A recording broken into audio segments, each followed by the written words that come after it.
నమస్తే గురుగారు. ఆయుష్మతి భవ. ఈ రోజుల్లో పెళ్ళిళ్ళు అవ్వడం అసలు కత్తి మీద సాములాగా అయిపోయింది గురుగారు. తల్లిదండ్రులకైతే పాపం అదొక యుద్ధమే.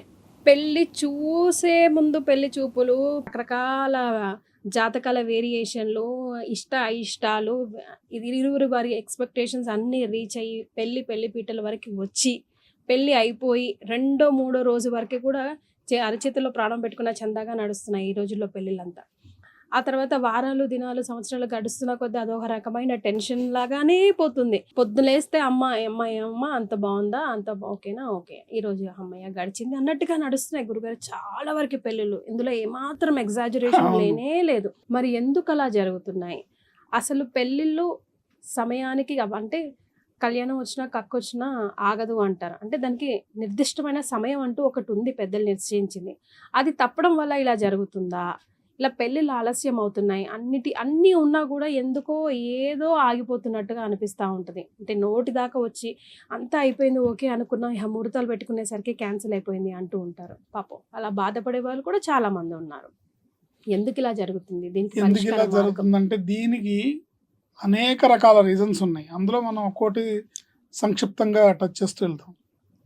ఒక కారణం కాదు, కర్ణుడి చావుకు 100 కారణాలు అన్నట్టుగా 100 రీజన్స్ ఉన్నాయి. మరే గురుగారు, ప్రధానమైన కారణం ఏంటంటే మనం పిల్లల్ని పెంచే పద్ధతిలో పూర్వకాలంలో అంటే ఒక 40-50 ఏళ్ల క్రితం తల్లిదండ్రులు పిల్లలకి ఏం చెప్తూ పెంచారో అది మిస్ అవుతుంది. ప్రధానంగా ఇంతకుముందు చదువు కన్నా కూడా వయసు రాగానే 15-16 రాగానే ఆ తల్లిదండ్రులు ఆ ఆడపిల్లని గుండెల మీద కుంపటిలా ఫీల్ అయ్యి ఏదో ఒక సంబంధం, మంచి సంబంధం చూసి చేసేస్తే నా బాధ్యత అయిపోతుంది అనుకునేవాళ్ళు. దాని నుంచి గాడి తప్పింది. అప్పుడు నా ఎక్స్పీరియన్స్ ఒకటి ఉంటుంది కదా గురువు గారు. ఇప్పుడు నేను అలాగే గంగరెద్దులాగా తల ఊపేసి చేసేసుకున్నాను, నా తల్లి అనుకుంటుంది. అదే నీవు ఆ రోజు చదువుకుని కాళ్ళ మీద నిలబడి ఉంటే, ఉద్యోగం చేసి ఉండుంటే నా ఈ పరిస్థితి నీకు వచ్చేది కాదేమో అనుకుంటుంది కదా. అనుకుంటుంది. కారణం అదే. ఇప్పుడు తల్లిదండ్రులు మాకేదో పొరపాటు జరిగింది కాబట్టి మా పిల్లల్ని మనం సేఫ్ గార్డ్ చేయాలి, వాళ్ళు రక్షించాలని వీళ్ళు అనుకుంటున్నారు. కానీ మొదటిగా మోసం వస్తుంది ఈ పద్ధతి వల్ల.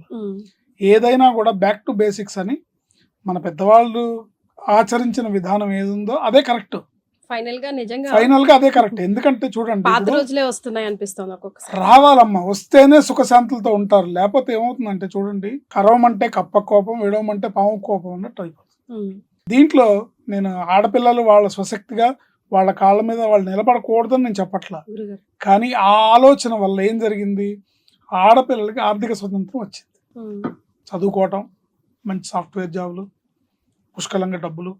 ఆ డబ్బులు వచ్చినప్పుడు ఏమవుతుంది, ఆటోమేటిక్గా కొన్నాళ్ళు నేను ఎంజాయ్ చేస్తాను. ఎంజాయ్ అంటే నాకు కావాల్సిన నచ్చిన కొనుక్కుంటాను, నచ్చిన విధంగా జీవిస్తాను కొన్నాళ్ళు. ఆ తర్వాత పెళ్ళైన తర్వాత ఎలాగో ఈ డబ్బులు మళ్ళీ వాడికే ఇవ్వాలి, ఆ ఇంటికి అత్తగారింటికి ఇవ్వాలి.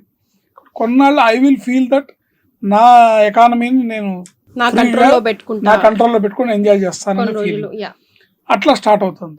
తర్వాత ఇంకో పాయింట్ ఏంటంటే, ప్రతి వాళ్ళు సాఫ్ట్వేర్ ఇంజనీర్ అని, లేకపోతే మగపిల్లల తల్లిదండ్రులు వీటి సెటిల్ అయినాక పెళ్లి చేద్దామను, ఆడపిల్లల తల్లిదండ్రులు ఇప్పుడే కాదు చిన్నపిల్ల మరి 25-26 ఏళ్ళు 30 ఏళ్ళు వస్తున్నా కూడా ఇంకా చిన్నపిల్లలాగా ట్రీట్ చేసి ఇంకా టైం రాలేదని అనుకోవడము, ఇలాంటివి జరగడం వల్ల ఏమవుతుందంటే, ఎప్పుడైతే జాతకంలో వాళ్ళకి వివాహయోగం ఉందో ఆ వివాహయోగాన్ని మనం కాళ్ళు దాన్ని పోస్ట్ పోన్ చేస్తున్నాం. ఒకసారి దాటితే మన జాతక చక్రంలో మళ్ళీ ఎన్ని రోజులు ఆర్ ఎన్ని సంవత్సరాల తర్వాత చెప్పలేము. వ్యక్తిగతంగా వాళ్ళ జాతకం, వాళ్ళకి ఏ గ్రహస్థితి నడుస్తుందో, ఏ గ్రహం వాళ్ళని వివాహం చేసుకోవడానికి సహకరిస్తుందో చెప్పలేము మనం. అది డిఫర్ అవుతుంది ఒక్కొక్కళ్ళ జాతకంలో ఒక రకంగా. చెప్పలేము. కొంతమందికి ఓ సంవత్సరం తర్వాత చేసుకుందాం అనుకుంటే అయిపోవచ్చు కాక, లేదా వాళ్ళకి అప్పుడు తగిన సంబంధం కాకపోయినా ఏదో వివాహం అయిపోవచ్చు కాక. కానీ కొంతమందికి మటుకు మీకు మళ్ళీ ఎంత తన్నుకున్నా కూడా ఇంకా వాళ్ళు 45-50 వచ్చినా కూడా వివాహం అవ్వని పరిస్థితి ఉంటుంది. తర్వాత ఎప్పుడైతే ఆడపిల్లలకు ఆర్థిక స్వతంత్రం వచ్చిందో ఫిల్టర్స్ ఎక్కువైపోయి అబ్బాయి ఒక్కడే ఉండాలి, వాడికి సిబ్లింగ్స్ ఉండకూడదు, ఆడపడుచులు అస్సలు ఉండకూడదు, అత్తమామలు వీళ్ళతో ఉండకూడదు, వీళ్ళు సపరేట్గా ఉండాలి. ఈ ఫిల్టర్స్ ఇలా అనేక రకాల, ఈ ఒక్క క్వశ్చన్ మీద మనం 2 hours ఎపిసోడ్ చేయొచ్చు. అలాగే చాలా సంబంధాలు కూడా పోస్ట్పోన్, వందల వేల సంబంధాలు పోస్ట్పోన్ చేసిన వాళ్ళు కూడా ఉన్నారు. తల్లిదండ్రులే, ఉన్నారు. పిల్లల మాట అటుంచండి, తల్లిదండ్రులే. సరే మీరు అన్నట్టు ఇటు కష్టపడి బలవంతాన పెళ్లి చేశారనుకోండి, అది ఎన్నాళ్ళు నిలబడుతుంది అనేది కూడా ప్రశ్నార్థకం అయిపోయింది. రీజన్ ఏంటి?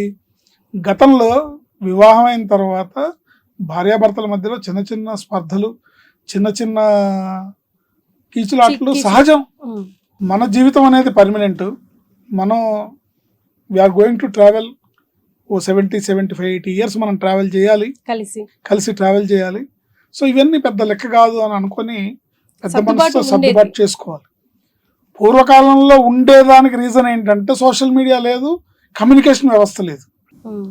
ఇప్పుడు మా అమ్మగారు, వాళ్ళ అమ్మగారు వాళ్ళు కాపురాలు చేసినప్పుడు ఇంట్లో భర్త ఏదన్నా మాట్లాడినా, అత్తగారు ఏదన్నా మాట్లాడినా వీళ్ళు గుడ్ల నీరు కుక్కుకొని మూలకెళ్ళి కూర్చొని ఏడవటం, చెప్పుకోవడానికి ఫోన్లు లేవు. ఏదైనా మరీ తట్టుకోలేని బాధ వస్తే ఒక ఉత్తరం ముక్క రాస్తే ఇది చేరడానికి 15 days పడుతుంది, ఈలోగా సర్దుపోతుంది కదా. అందుకని అప్పుడు కాపురాలు నిలబడ్డాయి. ఇప్పుడు కాపురాలు కూలిపోవడానికి కారణం ఏంటి? With in fraction of seconds చేతిలోనే ఫోన్ ఉంటుంది. అమ్మా నా వల్ల కాదు, నేను తట్టుకోలేకపోతున్నాను, నేను భరించలేము. ఎందుకు? ఫ్రస్ట్రేషన్ ఎక్కువగా ఉంటుంది. చిన్న విషయాన్ని పెద్దదిగా భూతద్దంలో చూడడం జరుగుతుంది. లాంగ్ టర్మ్ థింకింగ్ లేకుండా పోయింది. దానివల్ల ఏమవుతుంది? ఇప్పుడు వీడు కాకపోతే నేను నా కాళ్ళ మీద నేను నిలబడలేనా, నేనేమన్నా వీళ్ళ మీద డిపెండ్ అయి పుట్టానా అనే ఫీలింగ్ ఆడపిల్లకి వస్తుంది. దానికి తల్లిదండ్రులు కూడా ఒత్తాస పలుకుతున్నారు, నీకేం కర్మ తల్లి వచ్చాయి. సో ఇవన్నీ లాట్ ఆఫ్ రీజన్స్ అండి. అందుకని జాతకాలు చూసుకొని సరైన సమయంలో వివాహం చేసి సరైన వ్యక్తితో వివాహం జరిగితే మీరు అన్నట్టుగా అవి 10 కాలాలు నిలబడతాయి. పైగా ఒకప్పుడు ఆడపిల్ల అంటే గృహిణి.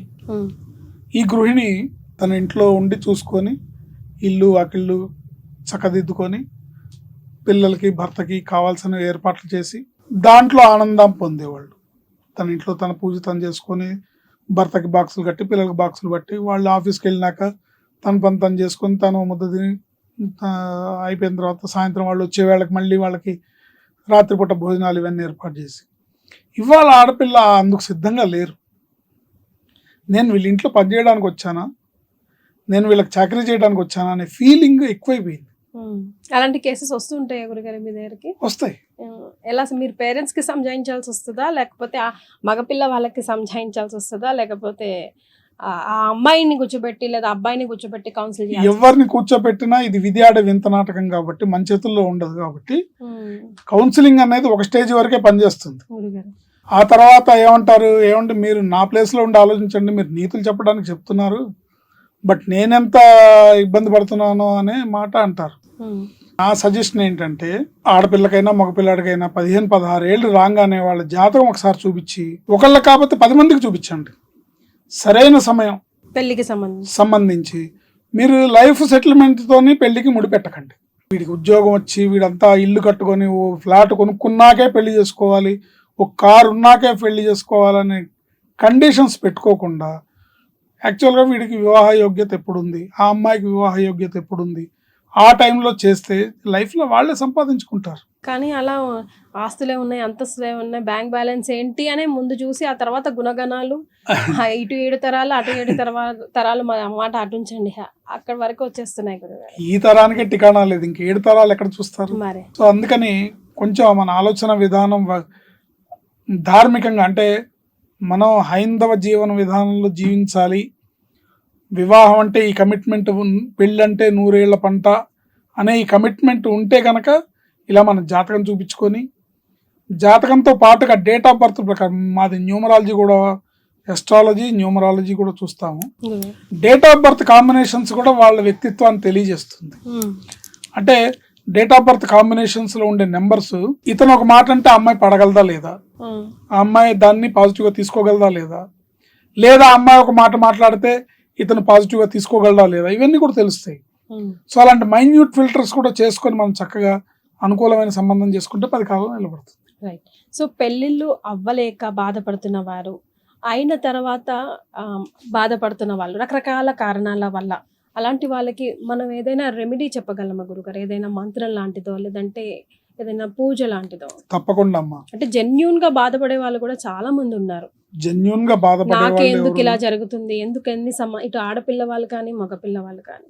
ఎవరైనా సరే కామేశబద్ధ మాంగళ్య సూత్ర శోభిత కంధరాయై నమః అనే మంత్రాన్ని జపించుకొని అమ్మవారి మెడలో ఉన్న మంగళసూత్రాన్ని విజువలైజ్ చేస్తూ అమ్మవారికి నమస్కారం చేసుకొని ప్రార్థిస్తే పెళ్ళి అవుతుంది. ఎస్ లలితా సహస్రనామంలో నామం ఇది, బట్ మంత్రం ఎంత పవర్ అంత పవర్, మంత్ర సమానమైన పవర్ కలిగిన నామం ఇది.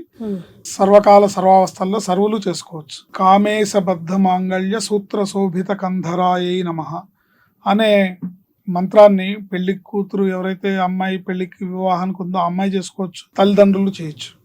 అదే మగపిల్లలకి అయితే మటుకు పత్నీం మనోరమాన్ దేహి మనోవృత్తానుసారిణీం తారిణీం దుర్గ సంసార సాగరస్య కులోద్భవాం అనే మంత్రాన్ని మగపిల్లల కోసం చేసుకోవచ్చు. పత్నీం మనోరమాన్ దేహి, అమ్మ నాకు కాస్త అందమైన అమ్మాయిని ధర్మపత్నిగా ఇవ్వు. మనోరూపాను పత్నీం మనోరమాన్ దేహి మనోవృత్తానుసారిణి అంటే నా మనసెరిగి మా మనసులు కలిసేలాగా, అభిప్రాయాలు కలిసేలాగా, నా మనసు తెలుసుకొని నడుచుకునే అమ్మాయిని ప్రసాదించు. తారిణీం దుర్గ సంసార సాగరస్య కులోద్భవం అంటే శ్రీమాత అనే నీ సంసారం ఏదైతే ఉందో నీ సంసారంలో నీ అంశతో పుట్టిన ఓ బిడ్డని నాకు భార్యగా ప్రసాదించు అని వేడుకుంటున్నాను. ఈ రెండు మంత్రాలు ఆడపిల్లలకి మగపిల్లలకి సంబంధించి మీకు డిస్క్రిప్షన్ బాక్స్ లో కూడా పెట్టిస్తానండి. సో ఎవరైనా పెళ్లిళ్ళు అవ్వట్లేదు, అయినా నిలబడట్లేదు అని బాధపడే వాళ్ళు, పేరెంట్స్ కానీ పిల్లలు కానీ ఎవరైనా ఈ మంత్రం చేసుకోవచ్చు. అన్నిసార్లు గురుగారు చెప్పలేదు అని అంటే ఎప్పుడైనా మొదలు పెట్టవచ్చు, ఎన్నిసార్లు అయినా చేసుకోవచ్చు, మీకు తగ్గ ఫలితం వచ్చేంత మన మనసు మినిమం 108 సార్లు చేసుకుంటే మంచిది. 108 సార్లు చేసుకుంటే మంచిది. అంటే ఈ రోజుల్లో ఎంత ఈజీ పరిహారం చెప్తే అంతమంది ఎక్కువ చూస్తున్నారు. కాబట్టి ఈజీగా కాదు, పర్మనెంట్ గా ఉండేటట్టయితే 108 సార్లు చేసుకుంటే మంచిది. ఆడపిల్లలైనా మగపిల్లలైనా ఈ మంత్రాలు చేసుకుంటే బాగుంటుంది. ప్రధానంగా మనం ఏంటంటే జాతకాన్ని ఒకసారి చూపించుకొని మీకు నచ్చిన జ్యోతిష్యుడి యొక్క సలహాని పాటించి, ఒకవేళ ఆయన చెప్పిన దాంట్లో మీకు ఏదైనా సందేహం ఉంటే ఇంకోళ్ళు సంప్రదించండి. ఏముందండి, ఇంకో 3,000 5,000 ఇస్తారు అంతే కదా. కానీ జీవితానికి సంబంధించిన ముడి వేయాలి కాబట్టి ఒకళ్ళిద్దరు ముగ్గురు నలుగురు జ్యోతిష్యులు చూపించినా కూడా తప్పులేదు. అంటే మల్టిపుల్ ఒపీనియన్స్ తీసుకుంటే మీకు అందులో కామన్ పాయింట్ తెలిసిపోతుంది. ఆ కామన్ పాయింట్ ప్రకారం మీరు ముందుకెళ్తే తప్పకుండా వాళ్ళు నిండు 100 ఏళ్ళు కలిసి ఉంటారు. చాలా సంతోషం గురుగారు. ఆయుష్మతి భవ. And for more videos, please subscribe to iDream. Please subscribe to iDream. Please subscribe iDream. And please subscribe to iDream. For more videos, subscribe to iDream. please like, share and subscribe to the channel. Congratulations, iDream. Subscribe to iDream. Subscribe to iDream. So subscribe to iDream Media. iDream ki iDream team andarki huge congratulations. Please subscribe iDream Media. Please subscribe to iDream. Subscribe iDream. Please subscribe to iDream. iDream అంటే నా కళల ఛానల్ను subscribe చేసుకున్న నోరు తిరుగుతలేదు, మీరైతే గంట గుర్తు కొట్టండి. For more such videos, please subscribe to iDream. Subscribe to iDream. Please subscribe to iDream. Please subscribe iDream Media. Please do subscribe to iDream. Please subscribe to iDream Media. For best entertainment and information, please subscribe iDream. And don't forget to subscribe to iDream.